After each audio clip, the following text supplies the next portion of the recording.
আরব সাগরের পূর্বাংশের গভীর জলে বসবাসকারী বোটনলোজ ডলফিনরা নিজেদের মধ্যে যোগাযোগের ধরন বদলে ফেলছে। দলগত বন্ধন দৃঢ় করা, শিকার করা, পথ চেনা বা বিপদের সংকেত দেওয়ার জন্য তারা এখন ভিন্নভাবে শব্দ করছে। জাহাজের প্রচণ্ড শব্দে নিজেদের অস্তিত্ব টিকিয়ে রাখার জন্য ভাষা বদলে ফেলছে তারা। বিশ্বের অন্যতম ব্যস্ত এই সামুদ্রিক করিডোর দিয়ে প্রতিনিয়ত পারস্য উপসাগর, ভারত এবং পূর্ব এশিয়ার মধ্যে কন্টেইনার জাহাজ ও ট্যাঙ্কার চলাচল করে। চেন্নাইয়ের ন্যাশনাল ইনস্টিটিউট অব ওশান টেকনোলজির সাম্প্রতিক এক গবেষণায় দেখা গেছে, এই বাণিজ্যিক জাহাজ ও ট্যাঙ্কারের শব্দ ডলফিনদের স্বাভাবিক জীবনযাত্রাকে মারাত্মকভাবে ব্যাহত করছে। টানা 6 মাস ধরে ডলফিনের শব্দের তথ্য বিশ্লেষণ করে দেখা গেছে, জাহাজের উপস্থিতির কারণে ডলফিনের শীষ বা সিগন্যালগুলো উচ্চ কম্পাঙ্কের হয়ে যাচ্ছে। শব্দের স্থায়িত্ব আগের চেয়ে দীর্ঘ হচ্ছে। শব্দের জটিলতা বা বৈচিত্র্য কমে গিয়ে তা অনেক বেশি সরল হয়ে পড়ছে।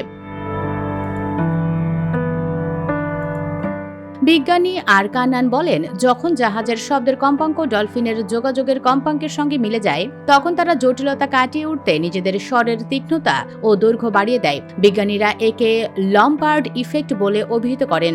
সামুদ্রিক জীববিজ্ঞানী ঈশা বোপার্দিক জানিয়েছেন, শব্দের জটিলতা কমে যাওয়ার অর্থ হল তথ্যের আদান প্রদান কমে যাওয়া। এর ফলে মা ডলফিনের সঙ্গে সন্তানের যোগাযোগ বিচ্ছিন্ন হতে পারে এবং দলগতভাবে শিকার ধরার মতো সমন্বিত আচরণ বাধাগ্রস্ত হতে পারে। দীর্ঘ সময় ধরে এমন শব্দের মধ্যে থাকলে সামুদ্রিক স্তন্যপায়ী প্রাণীদের আচরণে দীর্ঘমেয়াদী নেতিবাচক পরিবর্তন আসতে পারে। শব্দের কারণে ডলফিন বা তিমির আচরণ বদলে যাওয়ার ঘটনা বিশ্বের অন্যান্য স্থানেও দেখা গেছে। 1999 সালে কানাডার সেন্ট লরেন্স নদীতে বেলুগা তিমির মধ্যে এবং 2013 সালে উত্তর অ্যাড্রিয়াটিক সাগরে ডলফিনদের মধ্যে একই ধরনের পরিবর্তন লক্ষ্য করা গিয়েছিল। 2018 সালে যুক্তরাষ্ট্রে দেখা গেছে, কোলাহলপূর্ণ পরিবেশে ডলফিনরা তাদের ডাক অনেক সহজ বা সংক্ষিপ্ত করে ফেলছে। সমস্যা সমাধানের জন্য ইন্টারন্যাশনাল মেরিটাইম অর্গানাইজেশন 2003 সালের মধ্যে জাহাজের গড় শব্দ 3 ডেসিবেল কমানোর লক্ষ্যমাত্রা নির্ধারণ করেছে। বিশেষজ্ঞরা জাহাজের প্রোপেলার ও হালের নকশায় পরিবর্তন আনারও অনুরোধ করেছেন। খবর টাইমস অফ ইন্ডিয়া।